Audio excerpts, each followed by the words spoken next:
સુરતમાં સ્થાનિક સ્વરાજ્યની ચૂંટણીને ધ્યાને લઈ પોલીસ એક્શનમાં આવી ગઈ છે ત્યારે ભેસ્તાન પોલીસ દ્વારા પોતાના વિસ્તારમાં ફૂટ પેટ્રોલિંગ હાથ ધરાયું હતું, સાથે ગુનાહિત પ્રવૃત્તિ કરનારાઓના ઘરે ચેકિંગ કરાયું હતું।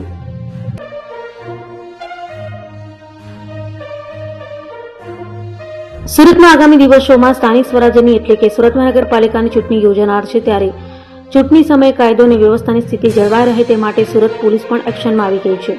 તો સુરતની ભેસ્તાન પોલીસ દ્વારા પણ સુરત મહાનગરપાલિકાની ચૂંટણીને ધ્યાને લઈ સંવેદનશીલ વિસ્તારોમાં ફૂટ પેટ્રોલિંગનું આયોજન કર્યું હતું અને પોલીસ દ્વારા પોતાના વિસ્તારમાં શાંતિપૂર્ણ માહોલમાં ચૂંટણી પૂર્ણ થાય તેવા પ્રયાસો શરૂ કરી દીધા છે। સાથે ભેસ્તાન પોલીસે ગુનાહિત પ્રવૃત્તિ કરનારા ઈસમોના ઘરે ચેકિંગ પણ કર્યું હતું।